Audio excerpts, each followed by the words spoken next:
Hi guys, Mr. Rain here, and this is going to be a raid boss guide for the Chaos mode. Now I've taken the difficulty all the way down to level 1 Chaos mode. No need to make it harder than it is. I've done this about 4 or 5 times, and every time the glyphs and everything else has been exactly the same location, so if you follow this, then you will get this no problem. Now I'm going to give you some tips as we get to each of the bosses. This is the first glyph location, as you can see, the yellow one.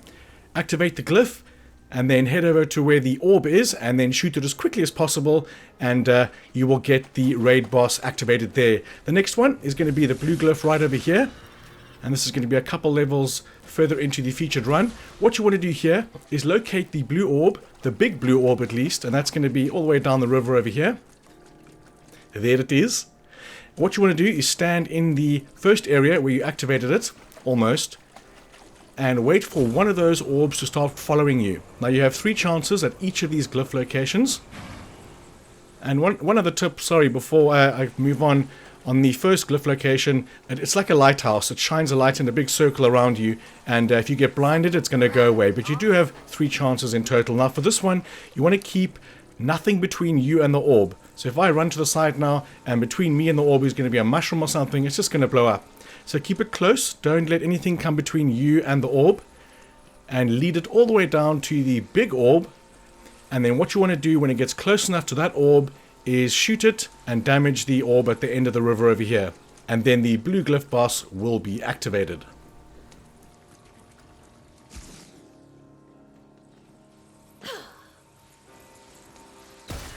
There we go, voila. Okay, the next glyph is going to be the shroomage, the mushrooms. And again, everything was in the same location. If it isn't a different location, it's just pretty bad luck. But it's been in the same place every time I've done this. There's the exit over there. And the glyph is going to be on the wall right here. Now for this sucker, he's going to grow a big mushroom out of the ground.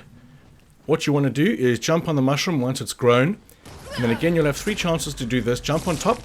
And then it's going to shoot out some small spores, if you will, and you want to shoot them in the order of the lights. So 1, 2, 3, and then another one's going to pop out, or another couple are going to pop out. Shoot them again in the order, and then one more time. I think it should be. I didn't actually realize you can get all the raid bosses in one run. I thought it would just be 1 per run. I was just quick enough to get this one. There we go. There we go, now it's going to blow up, and that's going to activate the nature boss. Okay, so I'm not going to talk the whole way through these bosses, but I am going to give you some tips at the start of each battle. Once you carry on forward, you're just going to go to your standard boss battle at the end of the featured run, which is the Parasite. I'm not going to show this, I'm just showing you the motions. So once you defeat this mushroom head, Mr. Parasite, which is probably something you've done before. There we go, we defeat him. And then 2 orbs are going to open. 2 portals, if you will. That one's going to end the game, end your run. And the other one's going to take you to the raid boss. So let's head in there.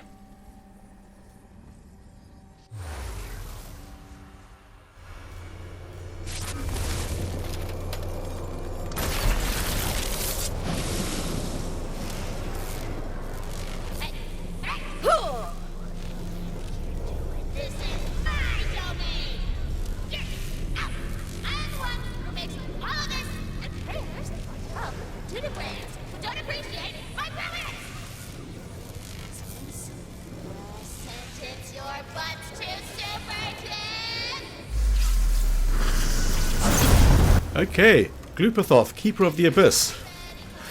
This one is going to have the same features as the where you activated the glyph. And it's the only boss that actually has chests, which is why I kept using my most powerful weapon. After this, I saved the ammo for Tina, and I'll explain why a bit later. You can still open up chests on this level and get ammo for this weapon. So that's pretty cool. And she's going to release a whole bunch of these glowing orbs again. And the same way that you led that first orb to damage it, to activate the glyph, you can do the same thing here. So these things that are released, electricity, you try and look around and find a big orb. And if you shoot these little round orbs near the big one again, you're going to stun her. And I do show that in a little bit. Also, I do shoot a lot of these small enemies, which is quite dangerous because they are your lifesavers, if you will. So try not to shoot all of the enemies lying around or walking around, because as you probably know, you need the death save. So there's an orb over there. So if you shoot one of those frost orbs, I think they are, or water orbs, near that orb, then you will stun the big boss, which I will show in a second. Other than that, yeah, it's not easy. I don't want to use the word easy, but as you can see here, I'll damage that orb, and then bang, she's going to get stunned. And that's pretty much all I can say for this one, guys. I'm going to catch you on the next one.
Alright, Barkenstein, Keeper of Nature. This one was quite difficult. The one biggest tip I can give is if you watch him very closely, him or her, they will have, or she will have, glowing, you see there, she has a glowing orb on her fist, on her claw, just before she attacks. If you shoot that, it will negate the attack, and that goes for most of her attacks as well. And a bit later on in the battle, she will release orbs just like the mushroom did when activating the glyph. And what you want to do is, well, what I don't manage to do, is shoot as many of those orbs as you can before they hit the ground. Because if they hit the ground, they're going to create a lot of poison domes, if you will. And it'll just coat the entire area in poison, making it a lot more difficult. And that's pretty much the only tip I can give here for this boss is, yeah, right over here. See, I'm shooting her. I should be shooting those orbs that are floating around because those things are killers. Yeah, other than that, keep pounding away and you'll make it to the next one. This should do it.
Okay, Bunnidhogg, Keeper of the Sands. This is a pretty cool boss, probably my favorite of the lot. The way it looks, really. Same as the other bosses, you'll have options to shoot weak points. I'm just trying to use my myth rank there. Why not make myself a little bit more powerful for the remaining bosses? And yeah, there are some weak points you can shoot. Now, it didn't last very long because I used my most powerful weapon, which happens to be the most powerful weapon in the game, actually, against him. So I can't give you many tips on this one, but if it's anything like the original boss, keep going in a circle, don't stay still, don't stand in one place at all, and potentially shooting his mouth over there would, you know, activate or deactivate his attack. As you can see, I'm standing in a pool of lava, which is not good at all. But yeah, unfortunately I can't give any more tips on this because the battle didn't last that long. As you can see, I did die. And another thing I forgot to mention was that I did buy several upgrades. I did buy an extra life as well for the final run that I had, as well as the standard gun damage and the gun capacity for ammunition, and a life up as well I bought. But as you can see here, if you head back into the arena, it starts you off where you left off. So as you can see, there's a bit of health off him, and that helps a lot because it otherwise would be super difficult. Alright guys, I'll catch you on the next one.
Alright, Tiny Tina, the maker herself. She's quite brutal. A lot of tips I can give on this.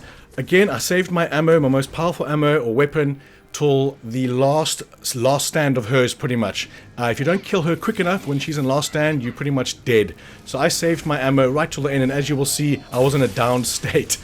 Now, those void bunnies that she drops over there, if you shoot them, they turn into these orbs. And what you have to do is crouch. You have to crouch because she's always a bit higher. As you can see there, it went straight underneath her. You've got to shoot those void bunnies and then duck down as close as you can to it and aim towards her. And let's see if I can get a hit here. There we go. Now, if you manage to get a hit on her when she's about to cast her or roll her dice, then that will stop the roll. So it's very important to try and keep one or two until that point. As you can see there, I shot all 3 void bunnies in one go. And now, as you can see, I didn't quite get what I wanted to do. As you can see here, there's the dice. Now if I'd thrown or hit one of those void bunnies towards her now, she wouldn't be able to cast this. So if she is casting and you can't stop her, look down, look on the ground to see what's going to come, because there's always a little bit of a warning about what's on the horizon. And I don't think they drop ammo. I think, let me just have a look here. I think there was some ammo drop somewhere, but as you can see, I'm still using my secondary weapon. And now, see there she's got her dice. I should have hit that one straight away and stopped her from casting her or rolling her dice, which is going to be a very powerful move. And again, the crouching is very, very important, because you kind of have to hit up just like that to get her. And then when it comes to the end, like I mentioned, the last stand, you need to kill her very quickly, which is why, again, I stopped, or I didn't use my main weapon until she had like half power pretty much, and that gun just owns. And I managed to get her in the end.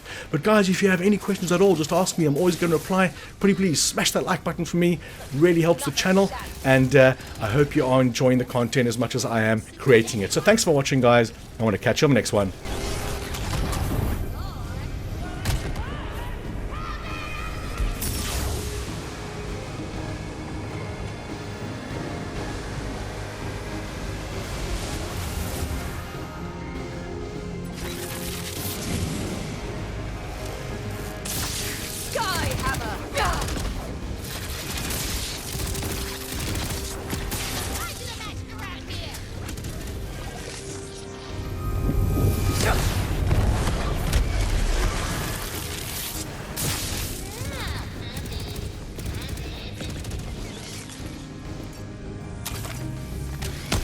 In the chamber.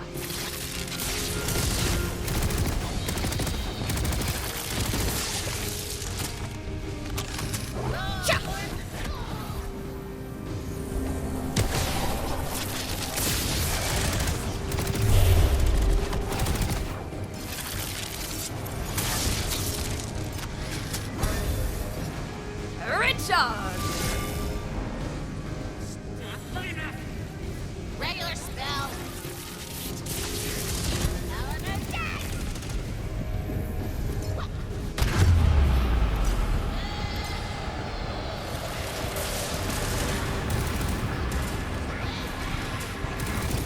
Take heart and fight on. Works every time.